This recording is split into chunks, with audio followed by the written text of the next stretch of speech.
And our next innovator is Uptake Networks. Please welcome its president, Mr. Yen Lee, and manager of business development, Thomas Brown.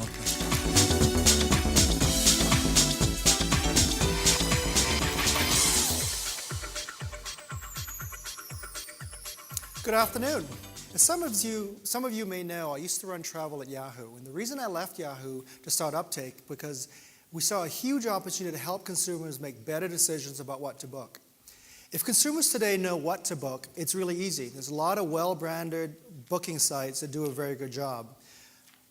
But if consumers don't know what to book, it's a challenging and frustrating process because they need a lot of different kinds of information. Ratings, photos, maps, reviews, descriptions, and that information is scattered across the internet. According to ComScore and Yahoo, the average consumer visits 35 sites before they make a booking. Let's take a specific example. The hotel we're in now, the Renaissance Hollywood, there's over 1,000 reviews scattered across 15 sites.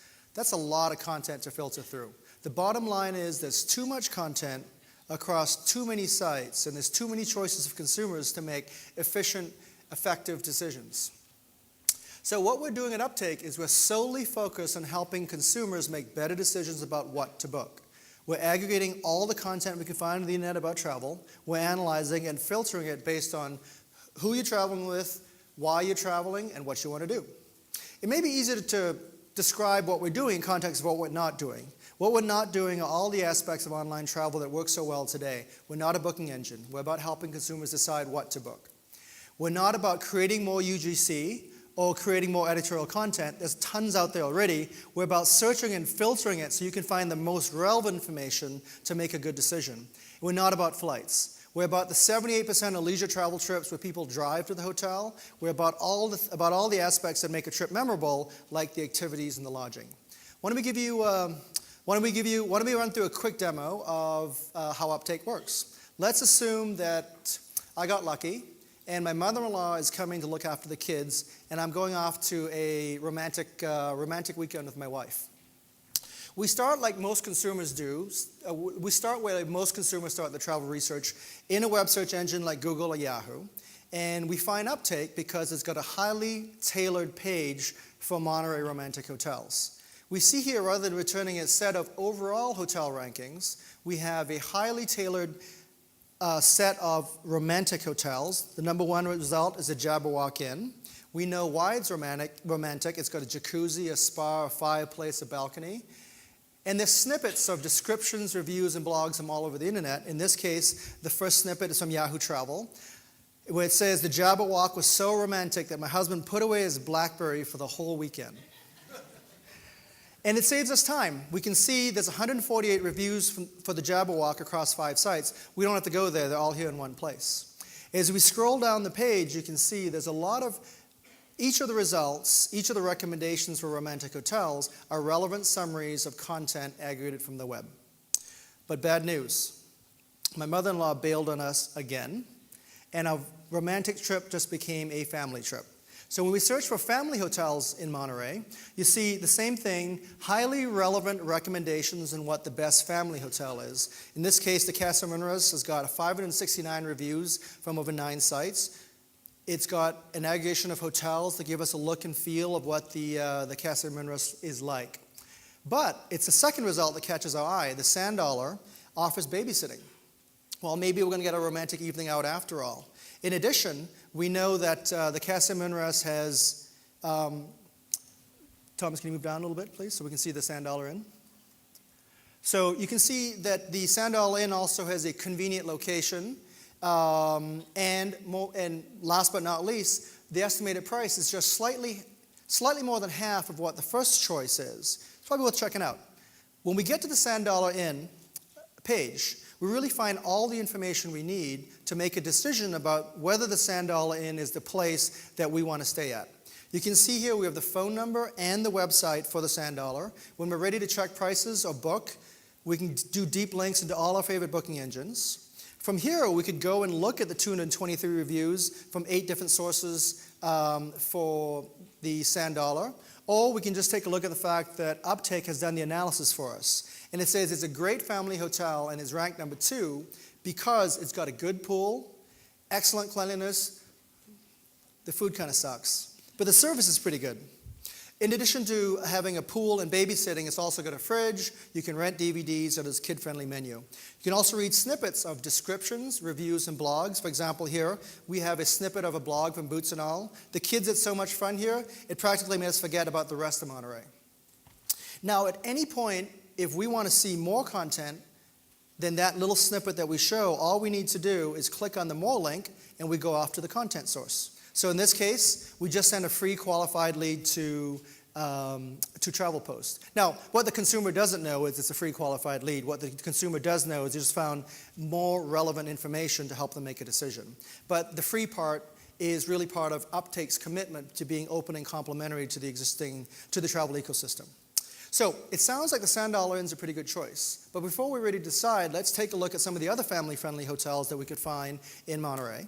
You can see here we can get a quick snapshot of the Hyatt Regency. It's got a better reviewed pool. We can get a quick look at it. We can get a quick look at the Hotel Pacific, which is at a better location. Or, like most consumers, we need to know what there is to do nearby. So if we click on nearby family activities in Monterey, it's no surprise that we're going to find the Monterey Bay Aquarium. I mean, that's world famous. But there's a bunch of options that we probably didn't know about. Dennis the Menace Park, Asilomar State Beach, Robert Louis Stevenson House, and the Steinbeck Wax Museum. Bunch of funky stuff, some of it may be interesting. What intrigues us is the fact that something is ranked higher for kids than the Monterey Bay Aquarium. So we're going to go ahead and jump into the Dennis the Menace Park and check it out. Again, everything we need to decide if Dennis the Menace Park is the right choice for us is right here. The phone number, the URL, 21 reviews from 6 different sites. We can take a look at videos and photos that have been aggregated from all over the web. And we also have endorsements and review snippets from sites like Maya's Mom and Mama Source that we may not know have existed before, or we may not have known that they had relevant content. I hope that gives you an idea of how Uptake solves the content overload problem and turning it to relevant information for consumers to make better decisions about what to book. We do 3 things. We aggregate whatever content we can find on the web about travel. We analyze it. We'll dig into that a little more in a second. We filter it based on who you're traveling with, why you're traveling, and what you want to do. The key to our technology is really the analysis. We've taken the best of web search technology and specialized it and tailored it specifically for travel. So let's take a specific example. Let's say a consumer has written a review. This is a great hotel for our kids. My 6-year-old loved the pool and slide, and the lifeguard was very helpful with my 3-year-old. Google would miss this review if you were to type in family-friendly hotels, because the review didn't say family or friendly in it.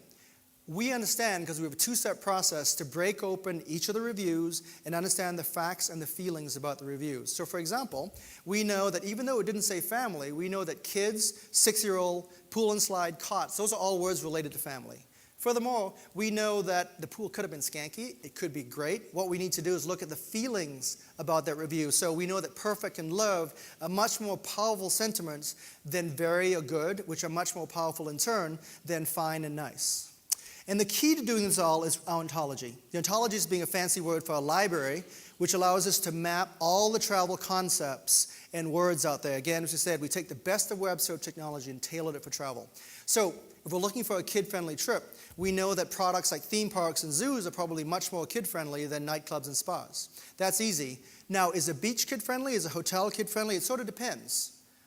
Does the beach have a lifeguard and a restroom? Does the hotel have pool and babysitting? Versus a beach that's got an undertow, or a nightclub that talks about its nightclub, a hotel that talks about a nightclub in the bar. In addition, we understand different brands. We understand that a hotel is much more likely to be family-friendly if it's a Disney hotel versus a Sandals resort. Now, that ontology is key because it allows us to make sense of that massive database of content that we have. But the second thing the ontology allows us to do is create almost an infinite number of pages for highly tailored consumer searches like Monterey romantic hotels, Monterey pet-friendly beaches, Monterey things to do. Why that's important is those are the same pages that are found in Google and Yahoo, and that's where 73% of consumers start their travel research. And on average, they do 10 to 12 searches. So consumers find us in Google and Yahoo, and we help them make a decision about what to book, and that's when they're ready to click off to a booking engine like an Expedia, Hotels, or Priceline, and that's our business model. We get paid on a lead generation basis. As many of you know, that's over a $3 billion market annually. So we feel very fortunate about where we are as a company in that we're addressing a huge unaddressed opportunity to help consumers make better decisions. And we've got a scalable, complementary model. Complementary because we're driving free leads to our content partners, and scalable because we've taken the best of web search technologies and customized it for travel. Thank you very much. Uptake.